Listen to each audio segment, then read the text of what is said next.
الحمد لله وكفى وسلام على عباده الذين اصطفى خصوصا على سيد الرسل وخاتم الأنبياء أما بعد فأعوذ بالله من الشيطان الرجيم بسم الله الرحمن الرحيم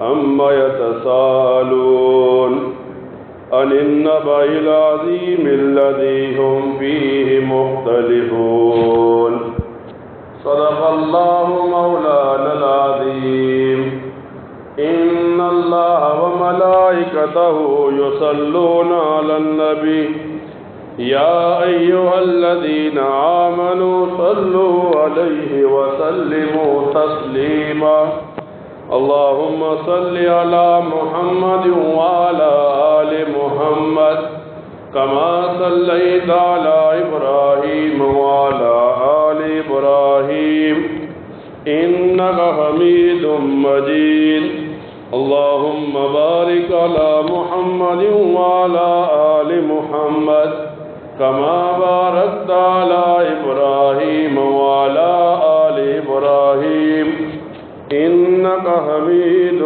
مجيد۔ قرآن کریم کی چند آیات مبارکہ تلاوت کی۔ ان آیات کو اللہ تعالی نے نبی کریم صلی اللہ علیہ وسلم پر نازل کیا۔ مفسرین قرآن کریم کی تفسیر لکھتے ہوئے لکھتے ہیں کہ نبی کریم صلی اللہ علیہ وسلم کے سامنے سوال پیش کیا گیا کہ اللہ کے رسول قیامت کب قائم ہوگی؟ تو نبی کریم صلی اللہ علیہ وسلم کو اللہ تعالی نے بتا دیا ان آیات مبارکہ کے اندر کہ سوال کرنے والوں کو یہ آیتیں پڑھ کر جواب دے دو کہ قیامت کے بارے میں اللہ تعالی کے علاوہ کسی اور کو علم نہیں۔ ہاں اللہ تعالی اس امت کو کوئی نشانیاں بتائے گا کہ قیامت کب قائم ہوگی۔ نبی کریم صلی اللہ علیہ وسلم کے ایک صحابی حضرت ابو سعید فرماتے ہیں ایک دن عصر کی نماز کا وقت ہوا، ہم نے نماز پڑھی، پھر نبی کریم صلی اللہ علیہ وسلم منبر پر تشریف لے گئے، صحابہ کرام کو قریب کیا اور بتانے لگے کہ میں آپ کو بتاتا ہوں کہ قیامت کی نشانیاں کیا ہیں۔ نبی کریم صلی اللہ علیہ وسلم فرمانے لگے سب سے پہلے قیامت کی نشانی یہ ہوگی کہ مکہ کے اندر پہاڑوں کو کاٹا جائے گا اور پھر بلند و بالا منزلیں بنائی جائیں گی۔ اس زمانے کے اندر جب بندہ اس نشانی کو دیکھنے کی کوشش کرتا ہے، معلومات کرتا ہے، تو یہاں تک پہنچ جاتا ہے کہ پہلی نشانی جو نبی کریم صلی اللہ علیہ وسلم نے بتائی تھی وہ پوری ہو گئی۔ پھر نبی کریم صلی اللہ علیہ وسلم فرمانے لگے جب معاشرے کے برے لوگ لوگوں پر حاکم بن جائیں۔ اس زمانے کے اندر جب بندہ اپنے ارد گرد دیکھتا ہے تو ہر جگہ وہی آدمی بڑا حاکم نظر آتا ہے جو سب سے زیادہ برا ہے۔ جب شریعت اسلامی کا دور ہو اس وقت یہ ہوتا ہے اس آدمی کو حاکم بنایا جاتا ہے کہ جو آدمی عقیدے اور عمل کے اعتبار سے پورا ہو۔ لیکن جب اس زمانے میں ایک مسلمان اپنے ارد گرد دیکھتا ہے تو ہر وہ برا آدمی جو بے نمازی ہوگا، جو سود کھانے والا ہوگا، شراب پینے والا ہوگا، ایسا ہی آدمی لوگوں پر حاکم بنا بیٹھا ہوگا، لوگ اس کے اشارے پر چل رہے ہوں گے۔ ایک آدمی سوال اٹھاتا ہے، ایسا کیسے ہو سکتا ہے کہ ایک انسان گھٹیا اور برا ہو جائے؟ تو اسے بتایا جاتا ہے جو آدمی عقیدہ یا عمل کمزور کر لیتا ہے تو زمانے میں وہ گھٹیا بن جاتا ہے۔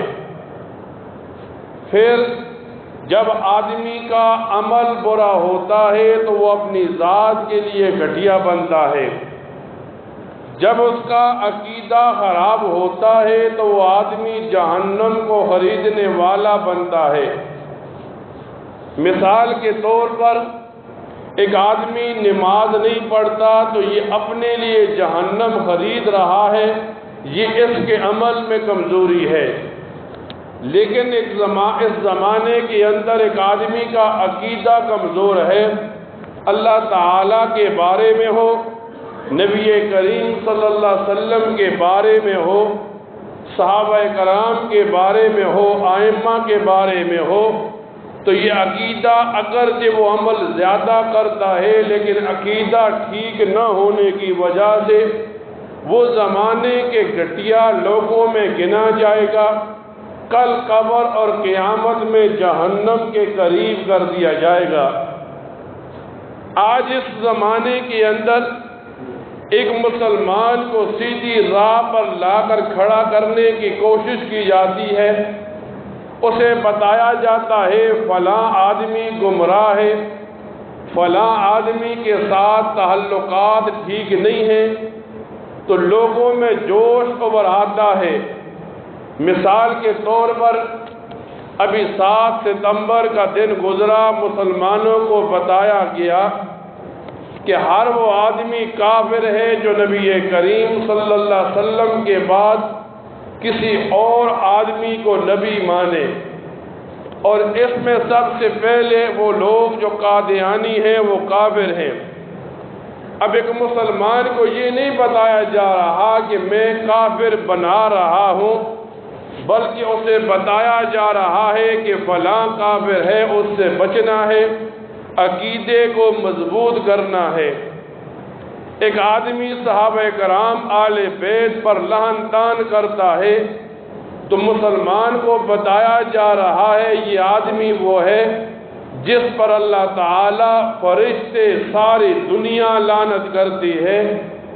اب یہ لعنت کرنے کے بارے میں نبی کریم صلی اللہ علیہ وسلم کی احادیث پڑھ کر سنائی جاتی ہے، لیکن ہم اس زمانے میں پہنچ گئے، ہمارے ذہنوں میں اتنا گند بھر دیا گیا کہ جب بتایا جاتا ہے فلاں آدمی ٹھیک نہیں غلط ہے تو لوگوں کے اندر جوش کھڑا ہو جاتا ہے، فلاں کو برا کیوں کہا، فلاں پر انگلی کیوں اٹھائی۔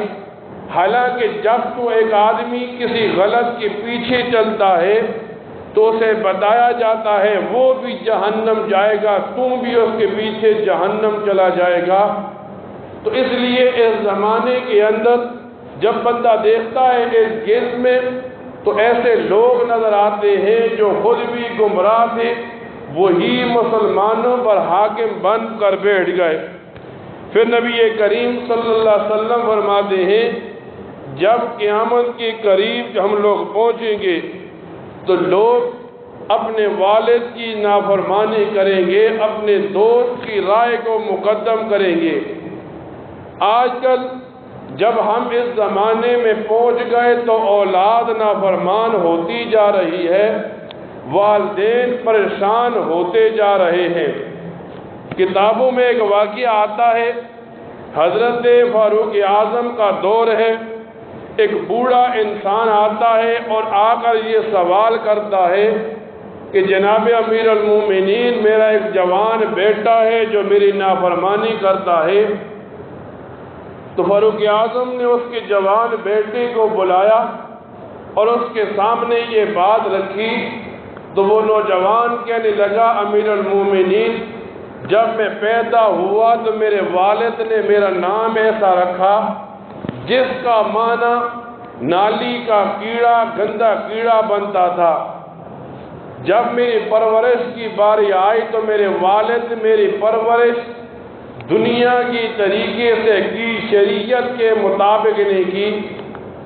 جب میرے کھانے کی باری آئی تو میرے والد نے حرام حلال میں تمیز نہیں کی۔ تو حضرت فاروق اعظم اس بوڑھے آدمی سے کہنے لگے، غلطی نوجوان کی نہیں، غلطی تو آپ کی ہے۔ اگر آپ اس کا نام صحیح رکھتے، اس کی پرورش صحیح طریقے سے کرتے، اس کے پیٹ میں حلال کا لقمہ ڈالتے تو آج یہ نوجوان تیری تابعداری کرتا۔ آج والدین پریشان ہوتے ہیں لیکن نہ اپنے رزق کے بارے میں دیکھتے ہیں، نہ اپنی پرورش کے بارے میں دیکھتے ہیں۔ پھر نبی کریم صلی اللہ علیہ وسلم فرماتے ہیں قیامت کی نشانیوں میں سے یہ ہے کہ قرآن پڑھنے والے کے حلق سے نیچے نہیں جائے گا۔ آج قرآن کریم پڑھنے والے زیادہ ہیں، دین کی تعلیم حاصل کرنے والے زیادہ ہیں، لیکن صرف پڑھنے تک بات نہیں رہتی جب تک کہ عمل نہ ہو۔ آج پڑھنے والے لوگ زیادہ ہیں، عمل کرنے والے بہت کم ہیں۔ تو آج اگرچہ قرآن کریم کو بہت زیادہ پڑھا جا رہا ہے، لیکن چونکہ عمل میں کمی ہے تو مسلمان اس نیج کا نہیں رہا۔ مثال کے طور پر علماء نے مثال لکھی، آج ایک مسلمان نیک دکھنے کی کوشش کرتا ہے، نیک بننے کی کوشش نہیں کرتا۔ مثال کے طور پر آپ دیکھیں، اکثر یہ مسئلہ بیان ہوتا رہتا ہے کہ جب مسجد کی باری آتی ہے، عمل کی باری آتی ہے، ایک آدمی مسجد کو آتا ہے گھر سے اٹھ کر، اب اذان کی باری آتی ہے تو فقہ کا یہ اصول ہے، اذان وہ آدمی دے جس کی داڑھی ایک مٹھی کے برابر ہو۔ لیکن آج ہماری مسجدوں میں کیا ہوتا ہے، جس آدمی کے جیب میں چند روپے ہوتے ہیں، چند ہزار ہوتے ہیں، جس آدمی کے جیب میں چند پونڈ پڑے ہوتے ہیں، مسجد کے امام کو بھی مسئلہ بھول جاتا ہے، پھر اسے بتانے، روکنے، ٹھوکنے والا کوئی نہیں ہوتا۔ اور اس کے مقابلے میں برائی یہ ہے، آج ایک آدمی کو مسئلہ جب بتایا جاتا ہے تو وہ آدمی جواز کے طور پر کہتا ہے دنیا میں لوگ بغیر داڑھی والے اذان دیتے ہیں، تو اسے بتایا جاتا ہے دنیا میں بے حیا بھی ساری دنیا میں زیادہ ہے۔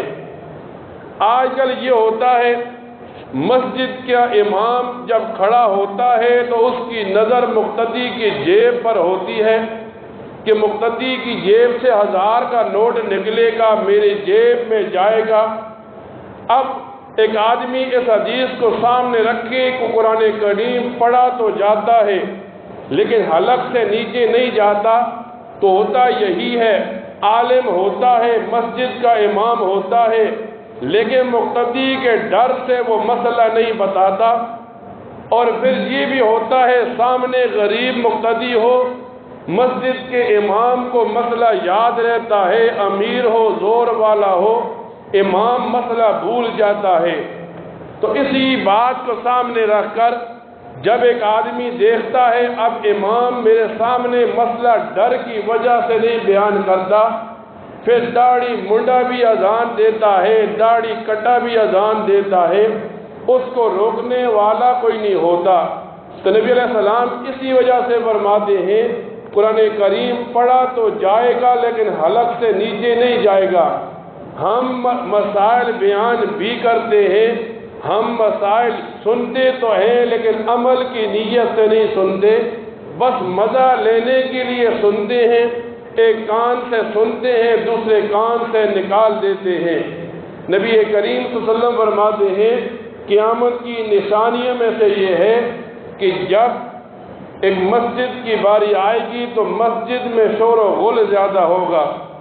آج ہم دیکھتے ہیں اکثر مسجدوں میں یہ ہوتا ہے، نماز کے لیے جب 2-3 آدمی آ جاتے ہیں، بیٹھ جاتے ہیں، اب انہیں عبادت کا غم نہیں ہوتا، وہ اپنی باتوں میں لگ جاتے ہیں، دنیا کی باتوں میں لگ جاتے ہیں، اور پھر اکثر لوگوں کی عبادت میں خلل بنتے ہیں۔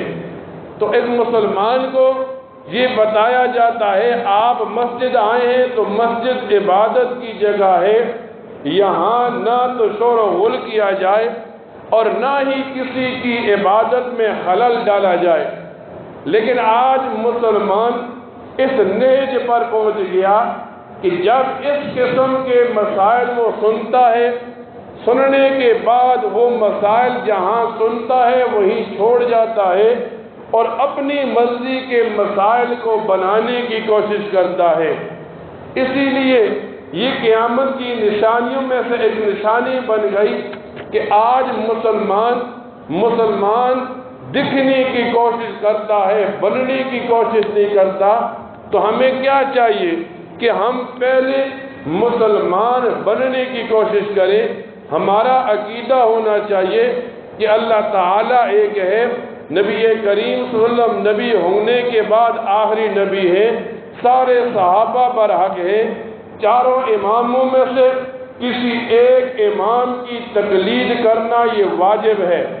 جب ایک آدمی کا عقیدہ ٹھیک ہوتا ہے، صرف وہ 5 نمازیں پڑھتا ہے، وہ آدمی جنت کا خریدار بن جاتا ہے۔ ایک آدمی 5 نمازوں کے ساتھ تہجد پڑھے، زکاتیں دے، حج کرے، لیکن اس آدمی کا عقیدہ ٹھیک نہیں، یا نبی علیہ السلام کے بارے میں یا صحابہ کرام کے بارے میں یا ائمہ کے بارے میں عقیدہ ٹھیک نہ ہو، عمل جتنا بھی زیادہ کرے گا عمل ضائع ہوتا چلا جائے گا، اور یہ آدمی جنت کے بجائے جہنم کے قریب ہوتا چلا جائے گا۔ اللہ تعالیٰ سے دعا کیا کرے اللہ تعالیٰ ہمیں ان مسائل کو سننے کے بعد ان پر عمل کرنے کی توفیق عطا فرمایا کرے۔ وآخر دعوانا الحمد للہ رب العالمین۔